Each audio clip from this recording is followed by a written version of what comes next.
Don't believe the hype. Don't believe the hype. So the founder and CEO of the Don't Believe the Hype show, and I'm Suzette Teague. and you are the co-host. Yes. And we run the show together, and we are so happy to have you all here. Yes. So what we're doing today is we're having a really special show today because we want to tell you, you've watched a few of our series, and today we want to talk about the Purple Light Touch Foundation. And I get the opportunity and the honor and the privilege of interviewing Valerie Kelso, the founder and CEO of Purple Light Touch Foundation.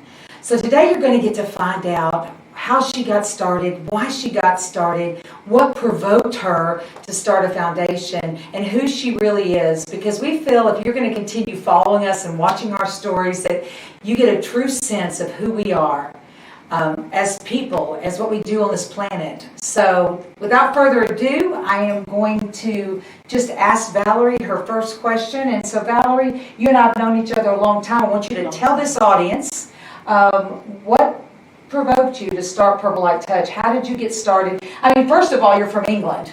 So, yeah, did y'all get that? So how did you get over here to America, and then how did all this start? Tell us a little bit about your story.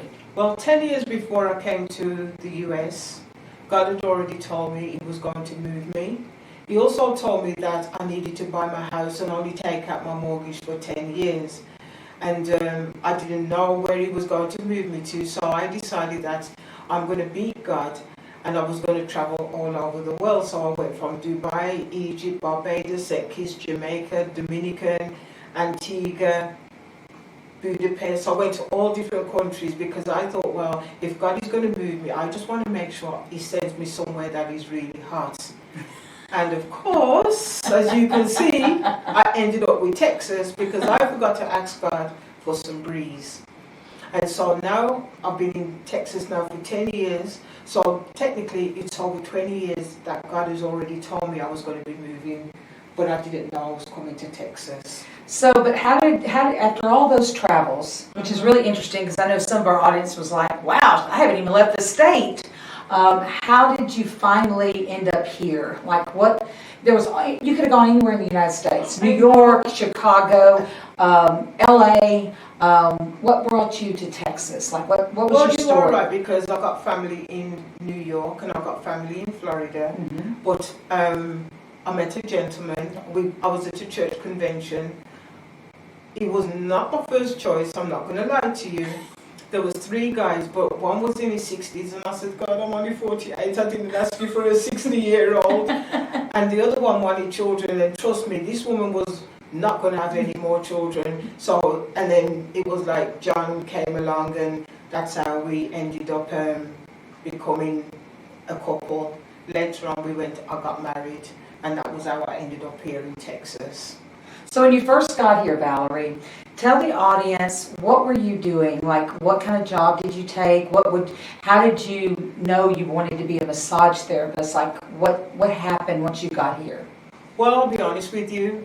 When I got here, my back was bad, and I did not think massage therapy was the last thing on my mind. I thought, well, God said He was going to use me, and I was expecting to go and probably work in Walmart because I know it sounds crazy, but Walmart in England is a job that it's a hard job to get into. It's not like over here where anyone can go into Walmart, you know what I mean? So that's where I really thought God was going to send me to work in Walmart. And I met a gentleman while I was married. He had some products that he was selling. He threw them on the table, and this woman was brought up not to drink coffee. And the worst thing about it, the guy threw these sachets on the table, and I thought, well, you know what? I don't like wasting anything. Trust me, you don't know this woman. I will eat the same food all week rather than throw it away. So he threw these sachets on the table. This time I was taking a lot of medication for my back. And I heard one day, go and drink one of the coffee. I drank it, and within 2-3 days I found I was walking. And then the next thing, my husband at the time says, "Oh, why don't we go into massage therapy?" Wow. So, and because my back was now better, it was like a miracle. My own back. I didn't know anything about massage when I came here. You know that song that they sing, those bones, dry bones. You know, I mean, your neck bone connected to. Well, that was just for all I knew about the body. But I didn't know my ministry that God was calling me to was going to be massage therapy. So you then went to massage therapy Yes. school, and since then, oh my goodness, you've gotten all kinds of other licenses. Yes. So tell the audience, like, not only do you do massage therapists, because some of them are thinking, oh, I have a massage therapist, but you specialize in some certain areas that would be important to this audience. So tell us about that. Because of the foundation, I wanted to be a massage instructor, so I went and got my license to be an instructor. I also got my medical massage license. I got a license in PTSD, sex trafficking, domestic violence, prenatal, sports massage. I can't even go, if I was to show you the book of license, because if I see something and I feel that it might benefit someone who I'm working with, then I'll make sure I go and take that license. Wow. So I've got a lot of license and I keep up on all my CEs. So they say we need 12, I'm going to take 24. Wow, that's good. You always go above and beyond. I noticed that about you. So you started Purple Light Touch, the wellness, massage and wellness, and how did the birth, the seed that was planted for Purple Light Touch Foundation? Because Valerie actually runs 2 businesses at her place. She has the Purple Light Touch Foundation, the Purple Light Touch Wellness and Massage, and then she has the Purple Light Touch Foundation. So I guess I want this audience, because this show, Don't Believe the Hype actually supports the foundation. So any support people give to help the show actually goes to support the ministry Purple Light Touch Foundation. So I want Valerie to tell the audience, how did you have the vision of Purple Light Touch Foundation? You'd already been doing massages. Because when I was, what happened was, myself and my ex-husband, we opened up a location a few miles down the road, and it was weird because ladies were coming in and saying to me, telling me the darkest secrets, and some of them would wait until late in the evening when nobody wasn't there, just me and them, and we would cry together. They would, you know, I mean, I've seen so much trauma in women's bodies and young girls coming in and telling me, Miss Valerie, I'm being bullied. I just need someone to talk to. And one girl, she laid on my table, she cried, and the burden inside of her, by the time I spent, 30 minutes with that young girl, and she said, Miss Valerie, can I sleep now? Can I go to sleep now? And I said, baby girl, you can rest, because that weight had lifted off that young girl. She was about 11 years old, and it was so heartbreaking to see someone, a young girl, being bullied at school, crying out for attention and love. And I told that girl she could be anything that she wanted to be. She went on to doing acting. You should see that. I'm telling you, when I watch her Facebook page, I see how that young girl is materialized into a young lady. Wow. You know what I'm saying? And I used to see women come in telling me their darkest secrets. And when you're doing massage, when you're like I'm doing a massage, some of the stories you would think, oh, I've got to go and call the police, oh, I've got to go and call social services, but you have to step back and hear the full story. And when in hearing that full story from that woman, it's like she's twisted that story in her mind that she doesn't even know reality from truth anymore, and I have to bring her back into the truth. And when I bring that lady back into the truth, she says, really? You know what I mean? Do you mind, can I share a story quickly? No, go ahead. So like a lady came in, she said to me, Miss Valerie, I think I'll kill my best friend. Now I'm there thinking, okay. And I says, tell me what happened. She started to open up that her friend was dying, and she gave the friend some extra morphine, but this was like at 7 o'clock in the morning, and she came back home from church at 2 o'clock in the afternoon, and the lady was still alive. And she thought in her mind that lady should have died already, but the woman was still alive when she got back. And I said, well, if you gave her the lethal injection at 7 in the morning and she was still alive at 5-6 hours later, then therefore you could not have killed her because she would have died straight away. She looked at me and she said, really? I said, yes, you didn't kill her. She died when she was ready to go. And she says, really? And I'm telling you, it was like, you know, seeing a jigsaw puzzle just coming together. You know, I mean, all the back was so spasmed up, and now when I saw that lady's back and she was saying, I didn't kill her, and I said, no, you didn't, because she did not die straight away. 5 hours later, that's not killing someone. She went when she was ready to go. She died like later that day, but not in that 4-hour span that she was expecting that lady to die.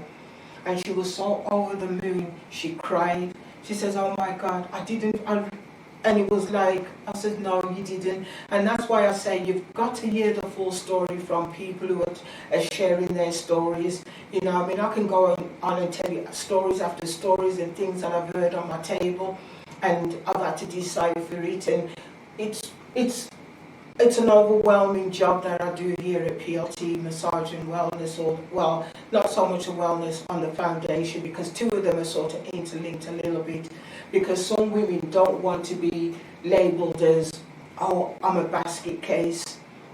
And some of them will say, Miss Valerie, because of the job and the work you're doing here, I want to come onto the paying side, because I want to pay so I can help somebody else get the healing that you're giving me. So that's what I find a lot of my clients want to just, even though they should be on the other side, some of them want to come in on the paying side. And those who I do see on the paying side are people who, on the non-profit side, are people who probably have been to one safe place or somewhere where they've done a beauty brunch and the women come in and see me. Or I've been to some charity do, and I'll say come in, because you can actually see the turmoil on so many women's face right now. So that's why I do what I do. So that's, I'm going to backpedal just a little bit. What does Purple Light Touch Foundation do? We know what Purple Light Touch Massage and Wellness does. So to share with the audience, even though they've come, maybe tuned in and heard from us, I want you to be a little bit more clear and concise about what does Purple Light Foundation stand for and what does it do? So Purple Light Touch, the name stands for purple because it's royalty. It's also the colour of Jesus or God. And it's also the colour of domestic violence, because I was also in a domestic violence relationship when I was back in England. Light is because Jesus is our one true light source, and we want to give a woman or a young girl a light at the end of her tunnel. Touch, because Jesus' ministry was all about touch, like the woman with the issue of blood.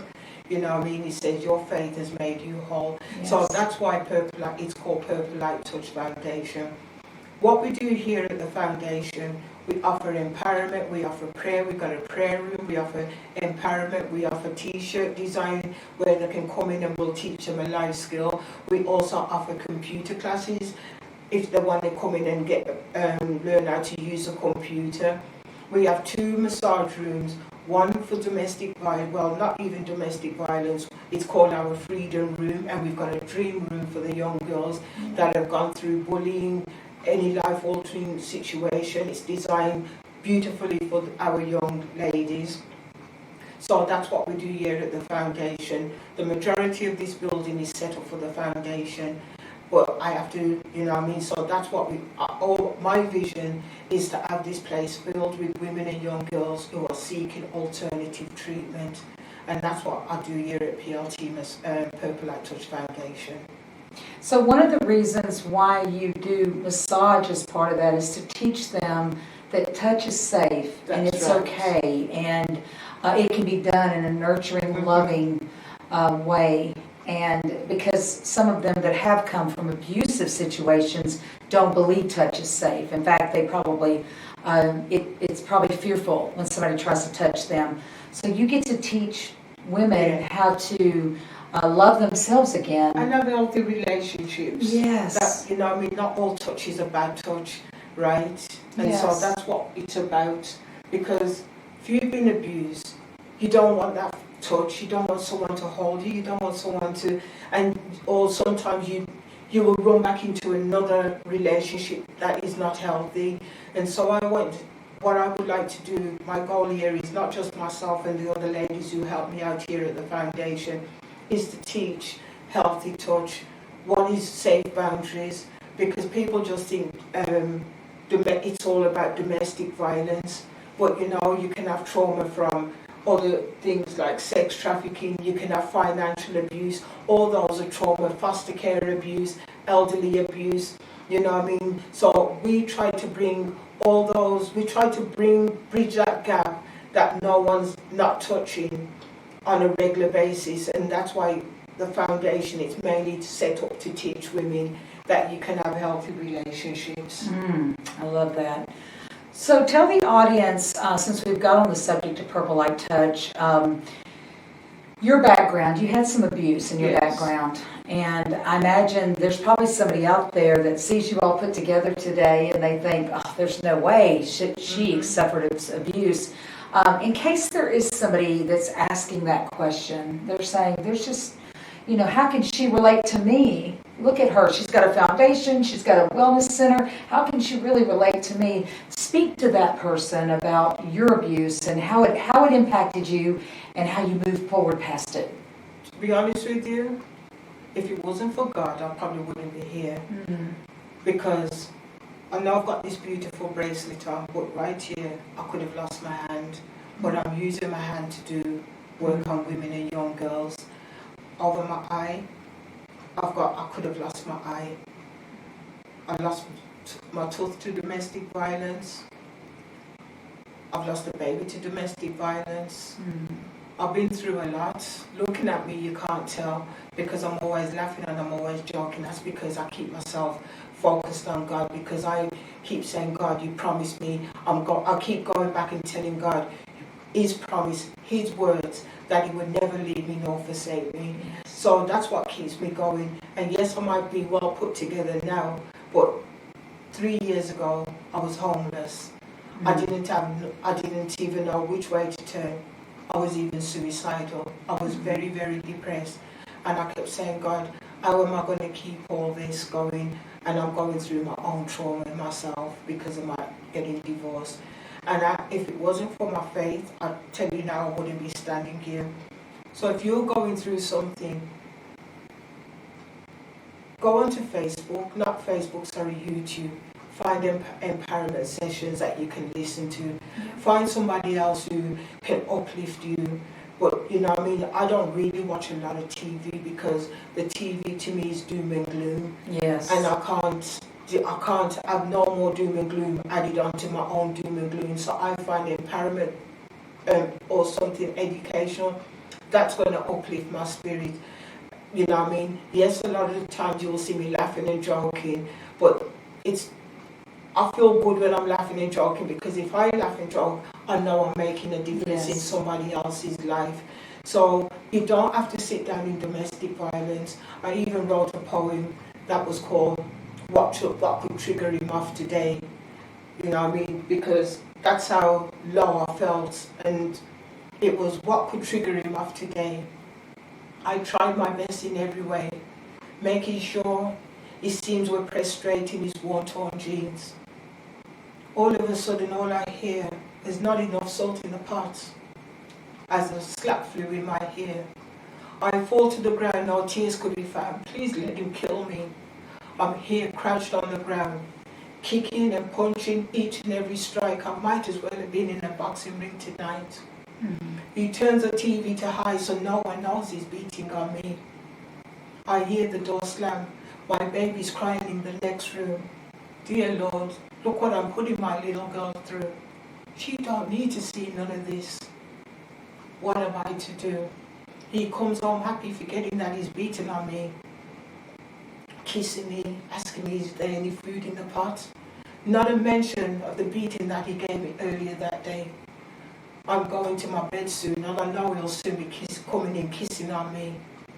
3 years I stayed, but look at me today. Who I am is what I am.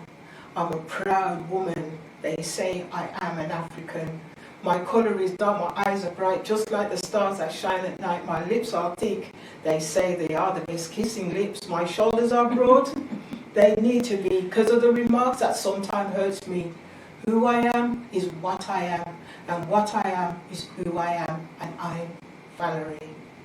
Wow, I love that. I know you just really inspired somebody today. So you can be anything that you want Yes, to and I love your mindset, and I love the way you've given some positive energy today. So I want you to tell this audience how they can help Purple Light Touch by helping you. You're watching Don't Believe the Hype Show, which supports Purple Light Touch Foundation. So tell the audience two things. First, how they can help support you here at Purple Light Touch. And then make sure you give them your information on how they can contact Purple Light Touch. Your phone numbers, email addresses, just what is it? What way can they get a hold of you? So you can get hold of me, you can call 817-350-0444. We need help with donations, sponsors. We are really needed some sponsors because a lot of this, most of this I put together myself, but I don't really do it. God blesses me with the finances to do whatever I need. Yes. You know what I mean? So I could never have done none of this if it wasn't for the Father, the Son, and the Holy Spirit. I'm not going to lie to you. They are what I breathe. They are what I eat every single day of the week. But we do need donors. We do need volunteers.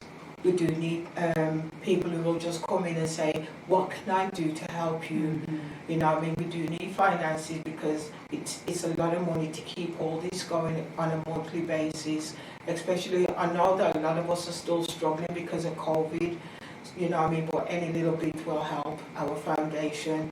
And it will also help us to keep the Don't Believe the Hype show going. Yes. You know what I mean? So that's what this is all about, because I wrote a book called Don't Believe the Hype. And it's mainly just to let you know, stop believing the lies, stop believing the things that men or women, it's not just women that get abused, men do get abused also. You know what I mean? So it's just about opening up your eyes to something better, because your world doesn't have to be black and white. There's so much colour, and if you come into Purple Light Touch, Susan will tell you there's no room in this place that is black and white. There's nowhere, because I don't believe in black and white. I believe in the colour of the rainbow. I believe the world, God gave us a world full of beauty. So you can get us at, like I just gave you the phone number, you can go on to purplelightouchfoundation.org. We've also got a website where you can go on to, which is purplelightouchfoundation.org also. And what was the other question you asked me? Just you answered it. Okay. We talked about support, and we talked about getting in touch with you. So both of those things you covered greatly. So we are just so excited. We had the opportunity to share Valerie's story today. And I know some of you were probably asking that question. How did she come here? Where did this foundation start? What's it all about? And we hope we were able to add value to your life by sharing that with you today. And I hope if you feel led, pray about it. Just if you feel led that you will support this ministry, because that's what it is. It's changing lives. It's transforming people. It's offering opportunity for people to be healed and set free. She told you some stories about people set free. And so we want to be a catalyst for that. And that's what this show is all about. So thank you so much for allowing us to come into your living room or your office or on your computer, just into your life today. We are so grateful that you took the time to listen, and we hope you'll support Purple Light Touch Foundation. And our address is 5757 Roof Snow Drive, Suite B, North Richland Hills, Texas. And if you just want to come by and look around, you're welcome to come by and have a look around our foundation and see what we do. You will see it's not the typical place that you would walk into.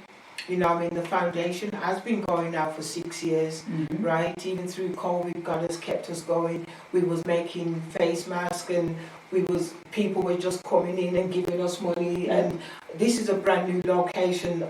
I wanted to just let you know, we've only been here a year and a bit. We was in the other building, and God allowed us to move just before COVID, which I thought, God, you must be crazy. You want me to move in the middle of winter? And he said yes. And I did not know COVID was going to be coming in less than 3 months of me moving into this new building. So I have to thank God every single day that He allowed us to move here, because we was able to make face masks. We was able to do the social distancing, like how the government wanted us to do the social distancing. And people were calling, they were desperate, you know what I mean? People are hurting right now. Yes. So this is what we're about. I'm not just gonna, I will always go beyond and beyond, even if I have to work on my day off, I'm willing to do that, because I know that God has got a calling on my life. And if He's put a calling on my life, He's going to give me the strength each and every day to get up, show up, and do what He's called me to do. Yes. So come by and see our foundation. I would love for you to come by. I mean, people didn't expect this to last, Susan. So I'll be honest with you. They thought I was crazy when I said I was going to set up a foundation for women and young girls only. And even they laughed at me and said, oh, this has never been done. And I've been doing this now for 6 years. And Yes. God has, you see, when God has given you a vision, ladies, or anyone out there, run with it. Right. Do not let nobody tell you you cannot, because there's no such word as you can't. That's right. Right? Run with your vision, run with your dream, because if God has called you to do it, He's going to take you through it. You know what I mean? And so many times people will say, oh, it can't be done, you know, and then the next thing you know, 2 years down the line, somebody else has got your dream and got your vision. And then you kick yourself thinking, well, why didn't I just carry on? Why did I let so-and-so tell me I couldn't do my dream or do my vision? I never knew I would still be doing this in 6 years on, and I've only been in this country for 10 years. Yes. So you can see what I'm saying. Run with your vision, run with your dream, because if God is giving it to you, He's going to see you through it. You know, that brings up a good point. God doesn't call the equipped, He equips the called. Mm-hmm. So I have one more question for you. What does don't believe the hype mean to Valerie? Don't believe the hype means to me that people are always going to try and tell you something, but if you keep running, okay, it's like someone shouting fire, and you just run because everybody's running without you stopping and taking a second look, right, and looking back, you might miss something. You know what I mean? They might be running into the fire. You never know. Oh. So you see what I'm saying? Yeah. So you could be running into a fire, but then because somebody shout fire, you haven't even stopped to see where the fire is coming from. So true. How often do we do that? You know what I'm saying? Because somebody tells you something, you're not stopping and thinking, hold on a second, well, where is the fire? Which direction do I need to run? Right. But we're all running in the same direction because somebody shouts fire. We all think we have to run forwards, but we're not looking to think, maybe the fire is in front of us and not behind us, and we're running in the wrong direction. So that's why I call it don't believe the hype, because, you know, so many times we don't even stop to think. We just want to run and follow the flow and think, oh, and then later on we think, I didn't even, you know, True. you do it all the time, and then you think, why did I do that? It's because you didn't take time to open up your eyes and see the real truth about what's going on. So my motto is the glass half full or is it half empty? It's your perception of what the glass is. You believe whatever you want to believe, but no one cannot change your belief system. If you truly believe God has called you to do something, believe it, walk with it, and don't believe the hype that you cannot do it, because God has equipped each and every one of us in this world to run with His vision. He's given each and every one a talent, a dream, and a future, and a vision, but it's just what we do with it at the time when God gives it to us. Do we bury it in the ground, or do we take it and plant it and turn it into a flower, a tree? You know what I mean? So that's what don't believe the hype means to me. And that's our show today, folks. Thank you again for joining us. And we just say together, don't believe the hype. What must you not do? Don't believe the hype. You can be anything that you want to be. Yes. So we'll see you next time. Bye. Bye-bye.